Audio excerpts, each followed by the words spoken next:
Сәлеметсіздер ме, білім алушылар? Алгебра және анализ бастамалары 11-ші сынып. Бөлім көрсеткіштік және логарифмдік функциялар. Тақырып санның логарифмі. Бүгінгі сабақта санның логарифмі, ондық және натурал логарифм анықтамаларын білесіздер. Логарифмнің негізгі тепе-теңдігімен танысасыздар. Бұл тақырыпты жақсы меңгерулеріңіз үшін келесі материалдарды білулерің керек. Дәреже, дәреженің негізі, көрсеткіші, дәреженің негізгі қасиеттері. Сонымен логарифм дегеніміз не? Қандай да бір санды алайық. Мысалы, 3 саны. 3-тің нешінші дәрежесі 9-ға тең? Әрине, 2-ші дәрежесі. Бұл жағдайда біз 3-ті 2-ші дәрежеге шығарып отырмыз. 9 саны алынатындай 3 саны шығарылатын дәреженің көрсеткіші 2-ге тең. Тағы да бір мысал қарайық. 2-нің нешінші дәрежесі 8-ге тең? Әрине, 3-ші дәрежесі. 8 саны алынатындай 2 саны шығарылатын дәреженің көрсеткіші 3-ге тең. Мұндағы осы сөйлемдерді қысқаша қалай жазуға болады?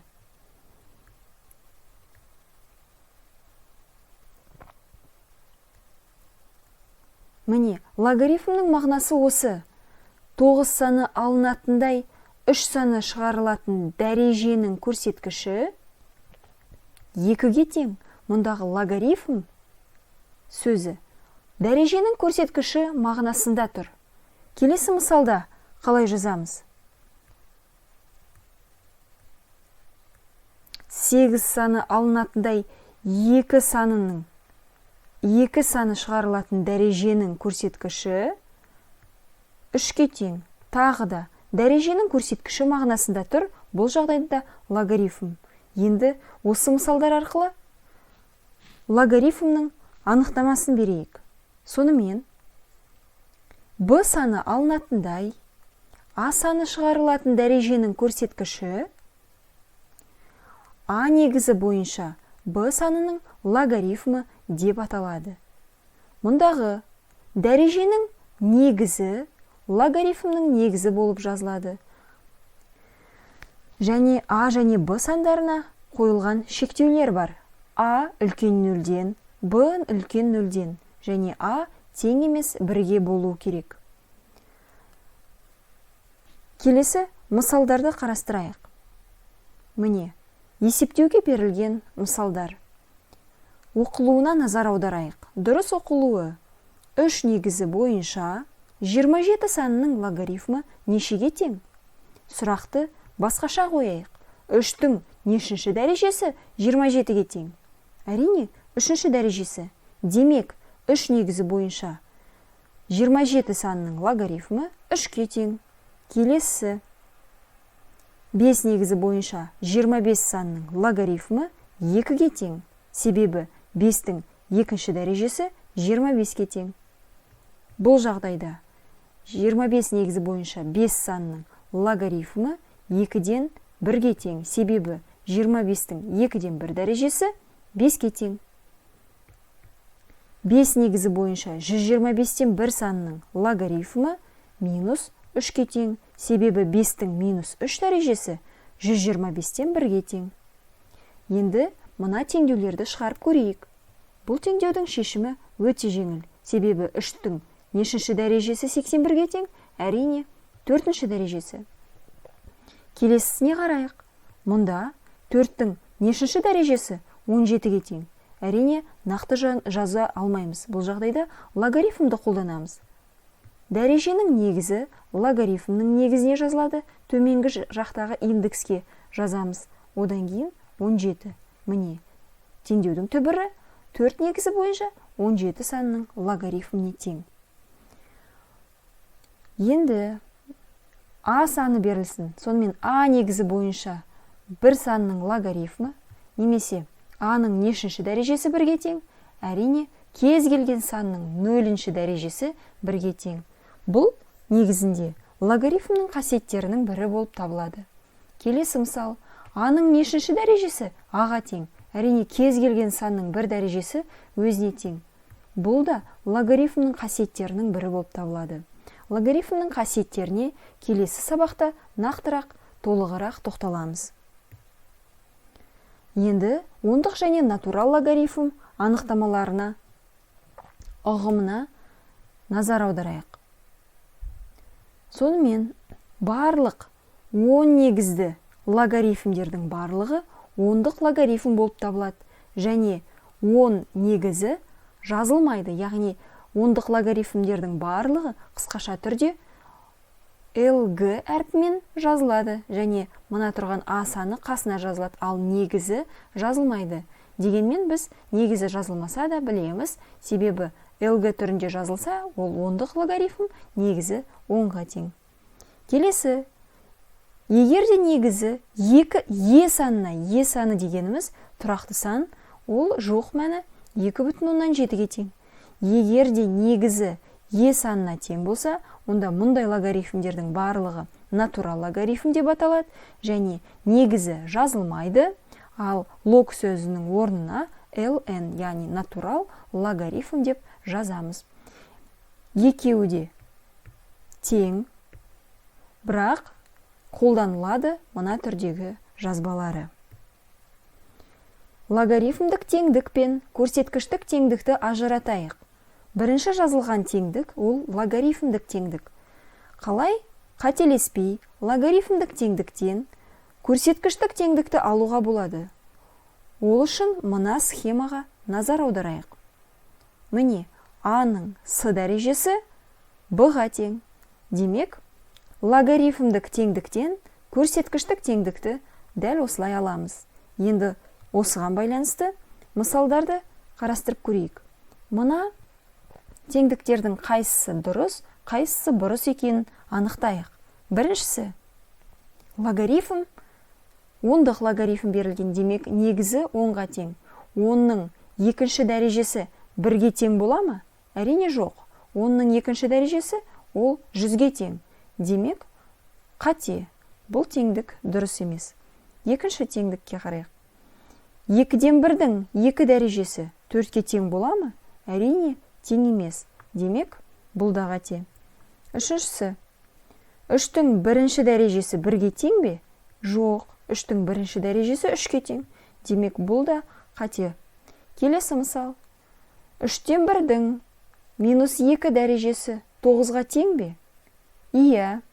Демек, бұл теңдік дұрыс. 4-тің -2 дәрежесі біз білеміз 16-дан 1-ге тең, ал мұнда 16 жазылған.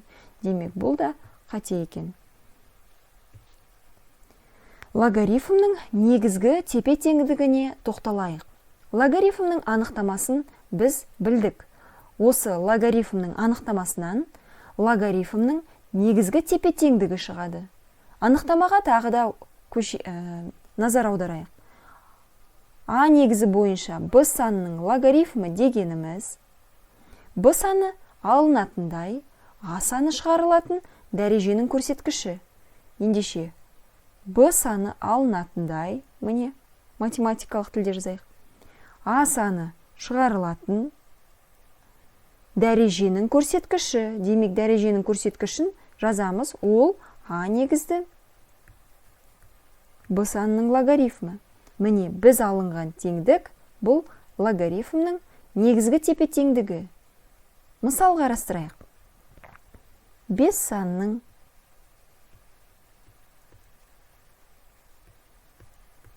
әрине бұл логарифмнің негізгі тепе-теңдігі бойынша мәні 7-ге тең.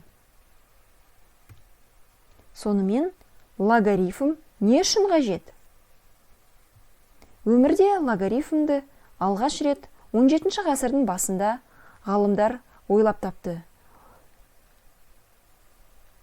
Көбейтуді қосу арқылы орындау кезінде мынандай таблицалар жасалынды.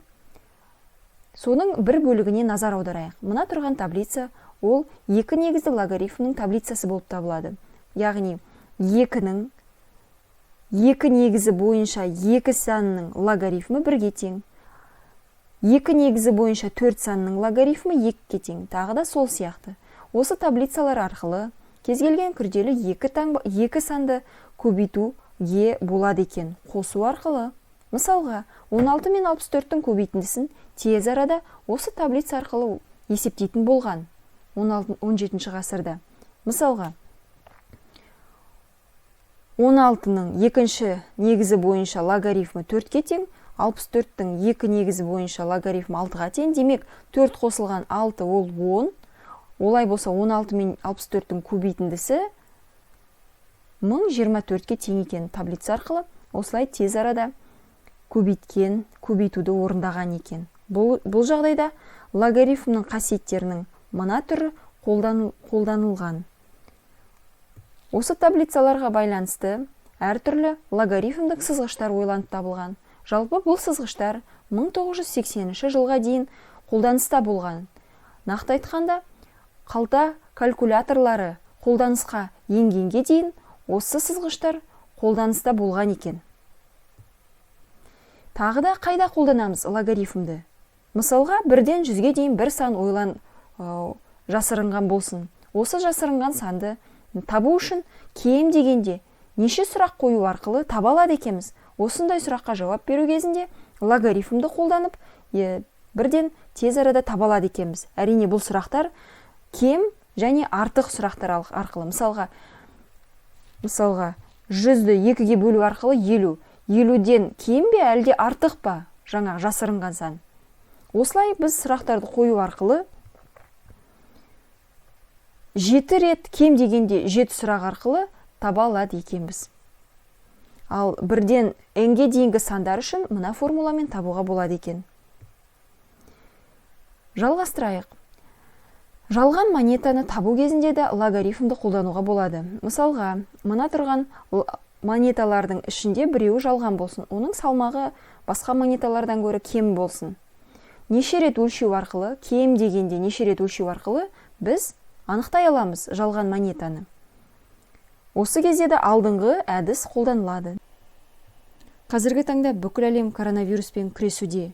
Көптеген адамдардан сынама тесттер алынып, зерттеулер жасалуда. Мәселен, 100 адамнан сынама тест алынды делік. Олардың қайсысында вирус бар, жоқ екен, кем дегенде неше сараптама жасау арқылы анықтауға болады деген сұраққа логарифм арқылы жауап береді екен. Себебі барлық 100 пробирканы зерттеу көп уақытты, көп шығынды қажет етеді. Адам ағзасының сезім мүшелері де логарифмді қолданады.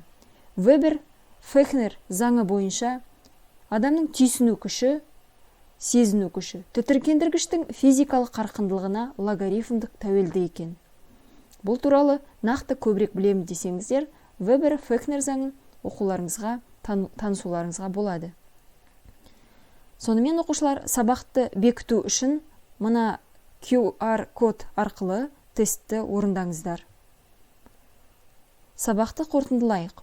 Санның логарифмі, ондық және натурал логарифмдер анықтамаларымен таныстық. Логарифмнің негізгі тепе-теңдік формуласымен таныстық. Өмірде қолданыс аясын көрдік. Ал кері байланыс қалдырайық. Сонымен, сәйкес түс бойынша сіздер кері байланыс жасаңыздар. Яғни, пікір жазу аймағына сәйкес түсті жүректі қоюларыңызға болады.